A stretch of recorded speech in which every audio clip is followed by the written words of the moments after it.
ರಾಜ್ಯ ಸರ್ಕಾರದ ಒಂದು ಹೊಸ ಯೋಜನೆ 5 ಯೋಜನೆಗಳ ನಂತರ ಇನ್ನೊಂದು ಯೋಜನೆ ಜಾರಿಗೊಳಿಸಿದ್ದಾರೆ ನಮ್ಮ ಮಾನ್ಯ ಮುಖ್ಯಮಂತ್ರಿಗಳಾದ ಶ್ರೀ ಸಿದ್ದರಾಮಯ್ಯ ಸರ್ ಅವರು.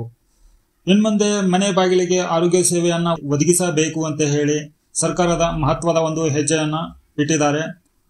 ಗೃಹ ಆರೋಗ್ಯ ಯೋಜನೆಗೆ ಇಂದು ಚಾಲನೆಯನ್ನ ನೀಡಲಿದ್ದಾರೆ. ಸೊ ವೀಕ್ಷಕರೇ, ಈ ಒಂದು ಹೊಸ ಯೋಜನೆಯ ಪ್ರಮುಖ ಅಂಶಗಳು ಏನು, ಇದರಿಂದ ಜನರಿಗೆ ಪಬ್ಲಿಕ್ಕಿಗೆ ಎಷ್ಟು ಲಾಭ ಆಗುತ್ತೆ ಅನ್ನೋದ್ರ ಬಗ್ಗೆ ಇಲ್ಲಿ ಒಂದು ಮಾಹಿತಿಯನ್ನ ತಿಳಿದುಕೊಳ್ಳೋಣ. ಬನ್ನಿ. ವಿಡಿಯೋನ ಶುರು ಮಾಡೋಕ್ಕೂ ಮುನ್ನ ನೀವಿನ್ನೂ ನನ್ನ ಚಾನಲ್ಗೆ ಹೊಸಬರಾಗಿದ್ರೆ ಚಾನಲ್ಗೆ ಸಬ್ಸ್ಕ್ರೈಬ್ ಮಾಡ್ಕೊಂಡ್ಬಿಟ್ಟು ನೋಟಿಫಿಕೇಶನ್ ಬಟನ್ ಆನ್ ಮಾಡಿಟ್ಕೊಳ್ಳಿ, ಆಲ್ ಅಂತೇಳಿ ಸೆಲೆಕ್ಟ್ ಮಾಡ್ಕೊಳ್ಳಿ. ನಾನು ಅಪ್ಲೋಡ್ ಮಾಡೋ ಎಲ್ಲ ಮಾಹಿತಿ ವಿಡಿಯೋಗಳು ನಿರಂತರವಾಗಿ ನೋಟಿಫಿಕೇಶನ್ ಬರ್ತಾ ಇರುತ್ತೆ.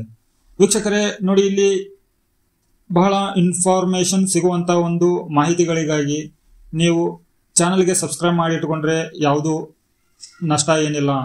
ಯಾಕೆ ಅಂತಂದ್ರೆ ಈಗಿನ ಜನರು ಟಿಕ್ಟಾಕ್ ಆಗಲಿ, ಡ್ಯಾನ್ಸ್ ಮಾಡೋರಿಗಾಗಲಿ, ನಂತರ ಶೋ ತೋರಿಸ್ಕೊಂಡು ಮಾಡ್ತಾ ಇರುವಂಥ ಚಾನಲ್ಗಳಿಗಾಗಿ ಭಾಳ ಸಬ್ಸ್ಕ್ರಿಪ್ಷನ್ ಆಗ್ತಿರುತ್ತೆ.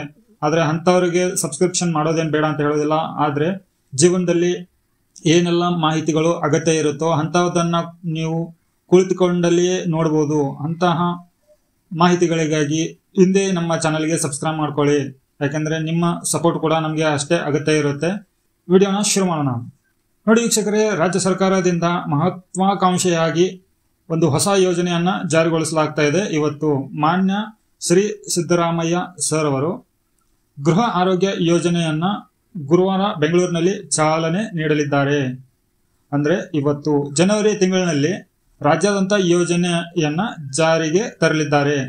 ಗ್ರಾಮೀಣ ಪ್ರದೇಶದಲ್ಲಿ ಒಂದು ಆರೋಗ್ಯ ರಕ್ಷಣಾ ವಿಚಾರದಲ್ಲಿ ದೂರದೃಷ್ಟಿಯ ಯೋಜನೆ ಜಾರಿಗೆ ತರುವುದಾಗಿ ಘೋಷಿಸಿದ್ದ ಸರ್ಕಾರ ಇದೀಗ ಗೃಹ ಆರೋಗ್ಯ ಹೆಸರಿನಲ್ಲಿ ಯೋಜನೆಯನ್ನು ಅನುಷ್ಠಾನಕ್ಕೆ ತರುತ್ತಿದೆ.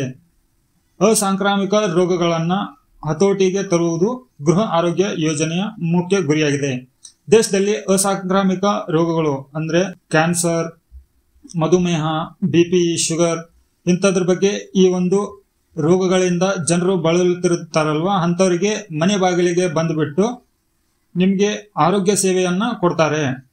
ಇಲ್ಲಿ ಮಧುಮೇಹ ಮತ್ತು ಬಿಪಿ, ಶುಗರ್ ಇಂಥದ್ರದಿಂದ ಮರಣ ಕೂಡ ಹೊಂದಿರೋರ್ತಾರೆ, ಅನಾರೋಗ್ಯದಿಂದ ಇರ್ತಾರೆ.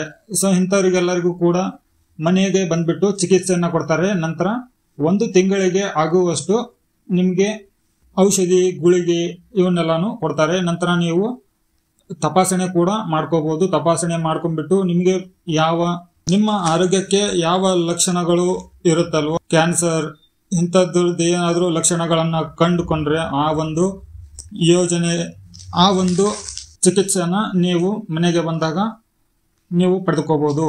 ಇದರಲ್ಲಿ ನಿಮಗೆ ಬಹಳ ಲಾಭಗಳು ಇದಾವೆ ವೀಕ್ಷಕರೇ. ಶುಗರು, ಬಿಪಿ, ನಂತರ ಕಿಡ್ನಿ ವೈಫಲ್ಯ, ಹೃದಯಾಘಾತಗಳಿಗೆ ಕಾರಣವಾಗಿರುವಂಥದ್ದು, ನಂತರ ಮಧುಮೇಹ ಇರಬಹುದು, ಇಂತಹ ಎಲ್ಲ ರೋಗಗಳಿಗೆ ನಿಮಗೆ ಮನೆ ಬಾಗಿಲಿಗೆ ಬಂದ್ಬಿಟ್ಟು ಆರೋಗ್ಯ ಸೇವೆಯನ್ನ ಒದಗಿಸ್ತಾರೆ ಇನ್ಮುಂದೆ ವೈದ್ಯರು. ಆರೋಗ್ಯ ಸಚಿವರಾದಂಥ ಗುಂಡೂರಾವ್ರವರು ತಮ್ಮ ಅಭಿಪ್ರಾಯಗಳನ್ನ ಕೂಡ ಇಲ್ಲಿ ಹಂಚಿಕೊಂಡಿದ್ದಾರೆ. ಹಳ್ಳಿಗಾಡಿನ ಜನರು ರಕ್ತದೊತ್ತಡ, ಮಧುಮೇಹ ರೋಗಗಳ ತಪಾಸಣೆ ವಿಚಾರದಲ್ಲಿ ನಿರ್ಲಕ್ಷ್ಯ ವಹಿಸುತ್ತಿದ್ದಾರೆ. ಹೀಗಾಗಿ ಇದೀಗ ಆರೋಗ್ಯ ಇಲಾಖೆಯನ್ನೇ ಜನರ ಮನೆ ಬಳಿಗೆ ಕಳಿಸುತ್ತಿದ್ದೇವೆ. ನಮ್ಮ ಆರೋಗ್ಯ ಅಧಿಕಾರಿಗಳು ಹಾಗೂ ಆಶಾ ಕಾರ್ಯಕರ್ತೆಯರು ಮನೆ ಮನೆಗೆ ತೆರಳಿ ಜನರ ರಕ್ತದೊತ್ತಡ, ಮಧುಮೇಹ ತಪಾಸಣೆ ನಡೆಸಲಿದ್ದಾರೆ. ರೋಗಕ್ಕೆ ತುತ್ತಾದವರಿಗೆ ಸೂಕ್ತ ಔಷಧಿಗಳನ್ನು ತಲುಪಿಸಲಾಗುತ್ತದೆ. ಇಲ್ಲಿ ನಮ್ಮ ಆರೋಗ್ಯ ಸಚಿವರಾದಂಥ ದಿನೇಶ್ ಗುಂಡೂರಾವ್ ಸರ್ ಅವರು ಇಲ್ಲಿ ತಮ್ಮ ಅಭಿಪ್ರಾಯಗಳನ್ನ ಈ ತರ ವ್ಯಕ್ತಪಡಿಸಿದ್ದಾರೆ.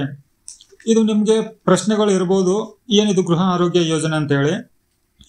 ಇದ್ರ ಬಗ್ಗೆ ಇಲ್ಲಿ ಮಾಹಿತಿ ಇದೆ ನೋಡಿ. ಆರೋಗ್ಯ ಸಿಬ್ಬಂದಿ ಪ್ರತಿ ಮನೆಗಳಿಗೆ ಭೇಟಿ ನೀಡಿ 30 ವರ್ಷ ಮೇಲ್ಪಟ್ಟ ಜನರ ರಕ್ತದೊತ್ತಡ, ಮಧುಮೇಹ ತಪಾಸಣೆ ನಡೆಸುವವರು. ಅಂದ್ರೆ 30 ವರ್ಷದ ಮೇಲೆ ಯಾರಾದರೂ ಮನೆಯಲ್ಲಿ ಹಿರಿಯರು ಇರ್ತಾರಲ್ವಾ, ಸೊ ಅಂಥವರಿಗೆ ಇಲ್ಲಿ ಮನೆಗೆ ಬಂದ್ಬಿಟ್ಟು ಬಿಪಿ ಮತ್ತೆ ಮಧುಮೇಹ ತಪಾಸಣೆಯನ್ನ ಮಾಡ್ತಾರೆ. ವಾರದಲ್ಲಿ ಮಂಗಳವಾರ, ಬುಧವಾರ, ಶುಕ್ರವಾರ ಮತ್ತು ಶನಿವಾರದಂದು ದಿನಕ್ಕೆ 15 ಮನೆಗಳಂತೆ ಭೇಟಿ ನೀಡ್ತಾರೆ. ಬಾಯಿ ಕ್ಯಾನ್ಸರ್, ಮಹಿಳೆಯರ ಗರ್ಭಕಂಠ ಮತ್ತು ಸ್ತನ ಕ್ಯಾನ್ಸರ್ ಪರೀಕ್ಷಿಸಲಾಗುತ್ತದೆ. ಅಸಾಂಕ್ರಾಮಿಕ ರೋಗಗಳಿಂದ ದೂರವಿರಲು ಜೀವನ ಶೈಲಿ ಮಾರ್ಪಾಡು ಮಾಡಲು ಆರೋಗ್ಯ ಸಿಬ್ಬಂದಿಯಿಂದ ಸಲಹೆ ಕೂಡ ಕೊಡ್ತಾರೆ.